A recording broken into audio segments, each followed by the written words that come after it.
Hello, hello, welcome, welcome, welcome. Good afternoon. It is your host, T Nicole, live from the inside out, and I have our brother, my co-host Demel. He's on the phone. So Demel, say hello to our Yes. audience. Hello. What's going on, everybody? I hope everybody's staying peaceful. The tip for today is mental health. Keep it intact. It's just as important as your physical health.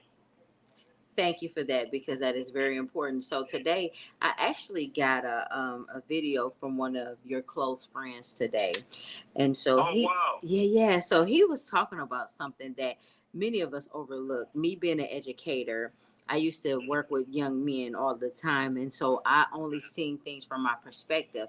And some of the Right. young men, they may have fell into the crack because sometimes their fathers were not there, and so they were trying to figure out life from an early age even into like their adult age, and many of them did not know how to read, write, and all of this. And Mm. so now I want to talk to you because you've had experience and exposure to helping young men that come into the system. And so can you tell us like what are some of the different ways that you help the young men that come into the system, and like what did you notice when they came there, when they first came there? All right. Well, it varies. If I had to pull out a top issue, um, sometimes it's reading. But I noticed the number one issue that a lot of young brothers and myself included when I came to prison was obviously attitude. A lot of us had a real big chip on our shoulders, and rightfully so. When it came time to buckle down and deal with our education, many of us, weren't bad students per se. If we were bad students in the paradigm of what the public education tried to fit us into. In other words, to say we didn't like the way that they tried to teach us. I happen to know for a fact that a lot of young men, man, we're not against education. You know what I'm saying? We're against, that stereotypical school rote memory stuff. So the brothers that did have problem reading, when they found something not only that they liked, but when they found a teaching style that they were accustomed to, they took off. I know guys that had trouble reading. Now they write books, and I'm not over exaggerating or over romanticizing this thing. I know guys that had problems reading when they first came to prison. Now they're writing books because you have to become the curriculum, and that's one of the things that a lot of us didn't understand. We didn't see ourselves in the text, so we weren't interested. Not to be a narcissist or a selfish, but think about it. When you studying yourself or when you're talking about yourself or someone's praising you, they have an audience in you for however long that they're talking. So that was one of the techniques that we had to do. We had to make the text a part of the person and vice versa. But you said something because, like, again, what I was saying, I was in the education field for many years, and some of the young people, they were there, but they just were present and they didn't see themselves in the textbooks even at an early age. And so, a lot of that Right. stuff didn't even relate to them. And then, many of them didn't have a father figure in their life. And so, here it is, me being a woman and seeing from my perspective and trying to speak life and pour life. It was like I did as much as I could. And I feel like some women, also as the mothers, they do all that they can to help empower their children, but they don't realize the impact or the importance that a male has on Absolutely. their children. So Absolutely. like when young people come into prison, even like you said yourself, when you came into prison, like you had your father, right? Mm-hmm. But for those that didn't have their father, did many of them like gravitate to you because they seen you as a father figure, or what was that like? That relationship like Well, for I'm not many gonna of lie. them? That came many, many years later, and I'm not gonna lie, man. It was the structure of the Nation of Islam Prison Reform Ministry, because the core teaching is reformation. The core teaching is studying self, having knowledge of self, and then the study of self, and then reformation. We are taught that we are in fact divine. Most Mm-hmm. people equate divine only with religion as it is taught. But in the Nation of Islam, religion is not necessarily an understood thing as far as the rest of society is understand. What I mean by that is religion in the word re is a prefix means to bring back, and lagaire is the Latin etymology of the word religion, and the guy means to bind or tie to. Well, what we taught in the Nation of Islam, under the leadership of Mr. Farrakhan, is that we are in fact gods, small g, not big G, meaning that we're not the author and the creator of everything in existence, but we are in fact his children. So small g, meaning we exert power and influence, and the mind of the human being and the intelligence of the human being is infinite. So what we do and what was done to me over the years in this study is I began to peel back the layers of insecurities and do away with them. Peel back the layers of rage and do away with them. Peel back the layers of feeling inadequate, and they were replaced with integrity. They were replaced with dependency. They were replaced with being alert, dependable, submissive to authority, not for the sake of being docile, but for the sake of understanding that there is an ordered system of jurisprudence, as they say in law. And to be very, very quick and short, the father figure is yearned for in all men. I'm 44 years old and still look toward a father figure, not necessarily in a person, but a principle. And we are, black men in particular, but men in general, but particularly black men, we are creatures of power that want and need structure and need a plan, a system, a teaching, a program. And we'll take to it like fish to water once you peel back the rest of the bullcrap. That's powerful. So for those that are just tuning in, we want to say thank you guys for being here, number one. And then number two, we're talking about people or individuals that may come into prison or also just being of school age, how they need their father figure or a male figure in their life to teach them, to give them principles and values. And so the male found his, even though he had his father and he was able to get the teachings that he needed from his father and his community, but it wasn't until he went to prison and got under the leadership of the Nation of Islam.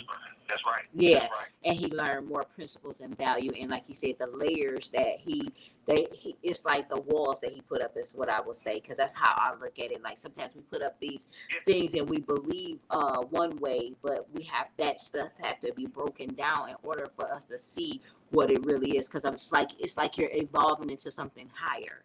And so it's like your consciousness becomes open. And so I feel like your conscious has been open and you see yourself being this strong man and learning different principles, values from the Nation of Islam. And so here it is.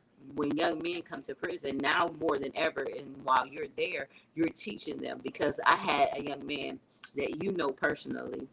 He talked about how you took him under his wing, and he was like, when he first got there, he didn't. And when I say there, when he got to prison, he didn't know how to read. He didn't know how to read. And so here it is. He was this tough man. He was tough. He probably was tough on the streets. Whatever landed him to come to prison, I don't know his story. But the thing is, he was there, and he said, you walked with him, you talked to him, and you made him feel like a man. You know what I mean? So that's very important and necessary, especially you being a man. Go ahead. Man, that's all praise and due. That's what we're supposed to do.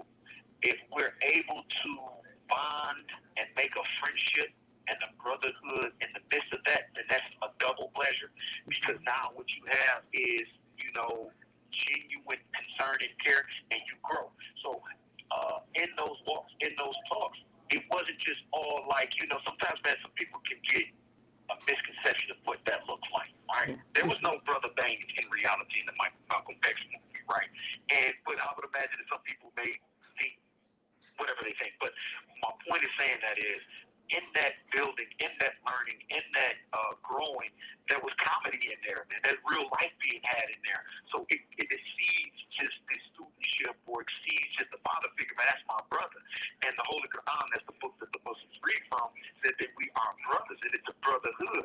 So I don't look at it as big homie. I don't look at it as father figure. I don't look at it as big brother, little brother, even though experience and age and whatnot may socially put those titles there. But you know what I'm saying? Islam is an even playing field, and it evens the playing field because we were both on the journey. It's just I happen to be a little older and started mine out before brother, but in his growth.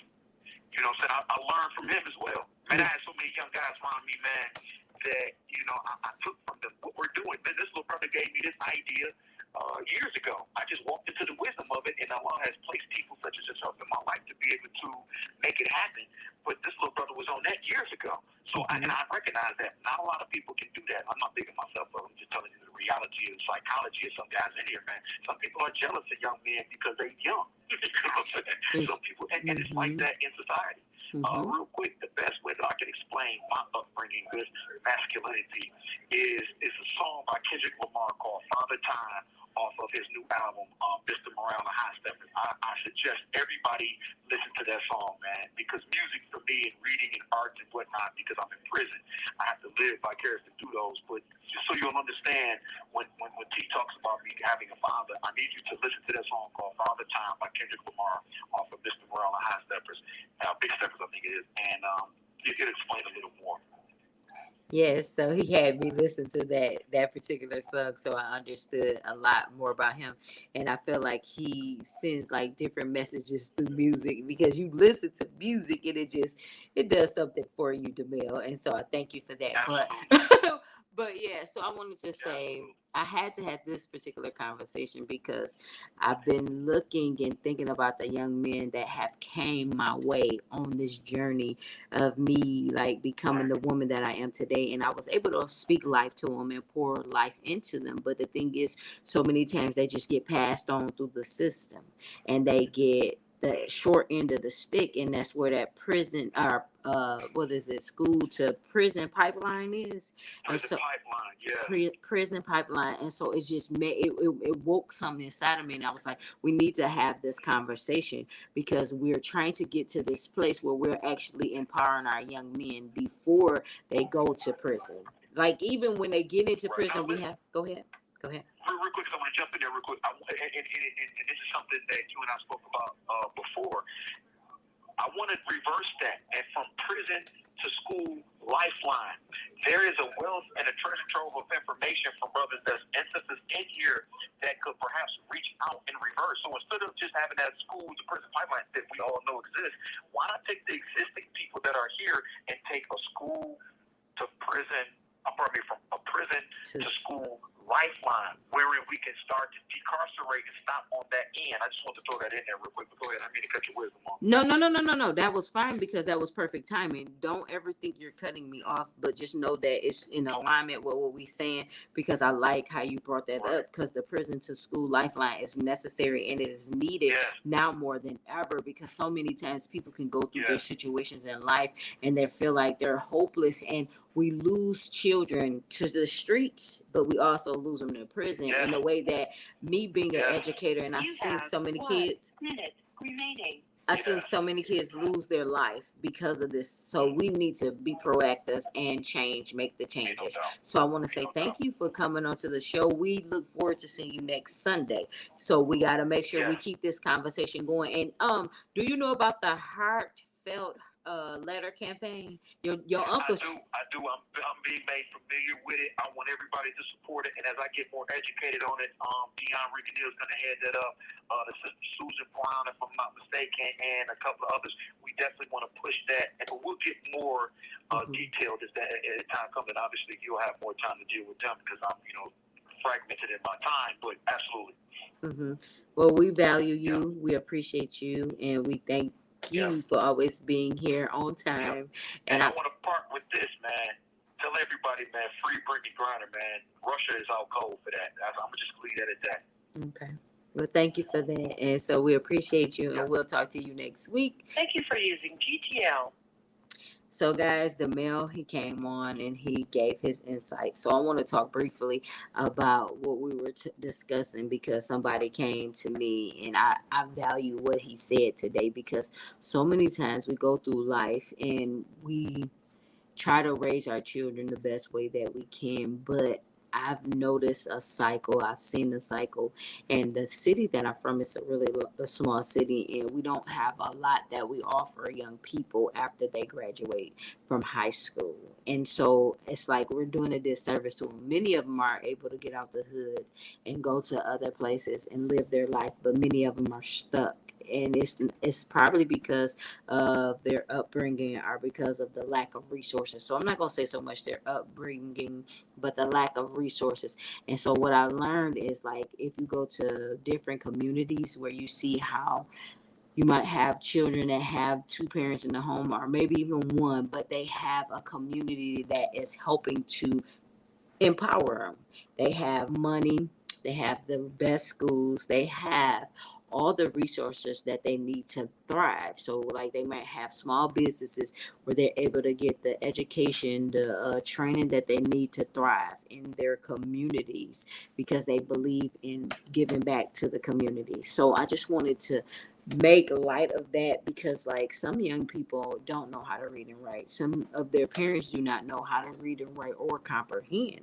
So we have to break the stigma, we have to change the cycle, and we have to be conscious enough to not give up on each other, because sometimes we give up on each other and don't believe in each other. So we got to get back to believing in us, but trusting and just trying something new and different. So I just wanted to put that in your ear. I want to thank you guys for watching the show today. We'll be back next week. We had a couple of technical difficulties this week, but it's okay. It's okay. I'm learning to just go through the flow, be the flow, and make the change. So we want to say thank you for joining us, and we'll see you guys next Sunday at 1 p.m. Central Time or 2 p.m. Eastern Standard Time. Be sure to like our channels, Driven by Purpose. Not only that, we have our YouTube channel as well, Facebook and Instagram. So Driven by Purpose. And y'all have a blessed and amazing day. Free people, and also like our page, Free People, Free People, Free People. That is Demel X and his uncle's page. I'm a part of that as well. And so join the movement. There is a campaign coming out. We had Dion Riggin L on the show on Friday. And so he was talking about the heartfelt letter campaign is what it is. And so basically it's a letter that we're going to write to the Congress so they can look at the second look legislation. And there's something else, there's more details. I want to make sure I have all the information, but it's a letter that we'll write to on behalf of individuals that need to get their cases looked at, because some of them were young and some of them done serve their time, their debt to society, and they want to have another chance at life. And so Demel Dukes and Susan Brown, y'all need to really hear their story so y'all can understand, because I believe that we all make mistakes and we all pay our price. And so the thing is, it's so many people that's up trying to get another chance at life and that are actually being stand-up citizens where they are. So where they're incarcerated or they're not, it's like many of them are incarcerated and they're just trying to get their voices heard, their stories heard. And so this is a platform that I created to help people like Demel, help people like Susan. You guys haven't met Susan yet, but I want to have Susan on the show. And then I have some more people that I'm trying to get in contact with so that way they can come on the show, tell their story, give their perspective. Because Demel is somebody that I recently met probably like a couple months ago. I'm going to say about 4 months ago. I heard him talk and it just caught my interest. Like I was like, okay, what is he talking about?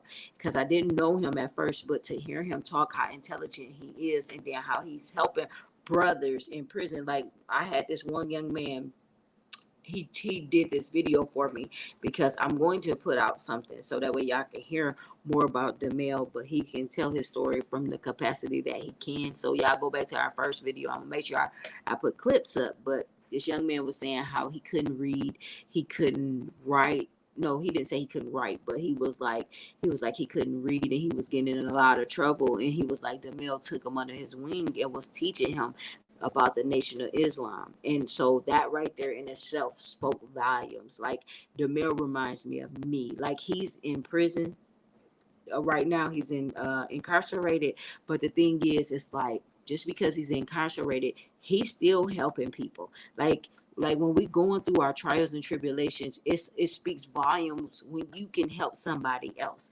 Like that young man, I'm not gonna say his name just yet, just in case you're wondering who he is, but he was telling me about his experience. And the thing is, it just reminded me when I was younger. I was 18, and then at the age of 20, I was working with kids, not knowing what they were going through at home at night. But when I was 4, I was molested. So when I was 4, when I was 5, I was dealing with this big secret. I seen my mom get abused, like all of these different things. I was dealing with it. Sometimes I went to bed hungry. Sometimes I didn't even know if I was going to make it because I didn't know who to trust. Like, I love my parents to life, so I don't want y'all to get it twisted. Like, I love them, but they went through their storm, their situation.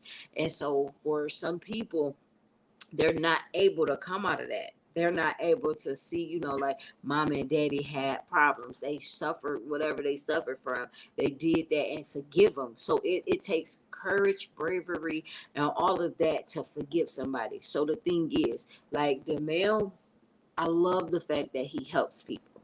He really teaches them like a better way of life. Yes, he's incarcerated. For those that don't know, he's incarcerated. But to hear him talk, to hear him put classes together, to be one of the, he's like a vice assistant to something. So it's like he's doing hosting classes with a group of people, and they're helping young people that's coming into prison just change their mindset, because a lot of stuff, it be like our mind, because we haven't forgiven, we haven't let go, we don't know our worth, we don't know that we can have a better life. So he says something there, creating a incentive for a prison to school lifeline, because right now it's a school to prison pipeline. So we have to change that, because a lot of young men are going to prison at an early age. And I know for a fact, I used to live in Pontiac, Michigan. That's where I'm originally from. And I would see so many young people that I had the privilege of teaching end up in prison. That's a problem for me, because here it is, me being somebody, I'm teaching and I'm speaking life, but I realize it takes a village, it takes a community to help end the stigma and break the cycles. So that's why I said we have to have the necessary resources set in place, because they be like, children are lazy, children can't do this. No, if you keep speaking that, they won't do it. But if we have jobs for them, if we have the proper schooling for them, if we have the tools that they need for them and their parents, because this is a community effort. Yes, it takes a village to raise children, but it also, like, sometimes people don't have the right necessary like money to pay bills and get food and all of that. So they have to try to work 4 and 5 jobs just to make their ends meet. And I'm speaking from my own experience. The only thing is, I don't have children. And it's a reason why I don't have children, because of the simple fact, it's like you gotta rob Peter to pay Paul. That you might hear that in some cultures, but that's just simply meaning you gotta work 6 or 7 jobs just to make it. And sometimes it could just be like the minimum wage might be trying to pay you only $9, $10, $15, but you got rent that's over 20, like $2,000, because there's no affordable housing. Or even if it is affordable housing, it's a whole bunch, it's like a 3-year waiting list. So think about what I'm saying. So we're trying to end the stigma, we're trying to break the cycle, we're trying to reverse the curse, we're trying to help empower individuals to thrive. So this topic was just simply pouring from an empty cup. Like, sometimes it's like you might see yourself in a situation where you're helping people because you're teaching them, because you don't want them to do the same thing that you did, to go down that same path that you went through, because you had the experience.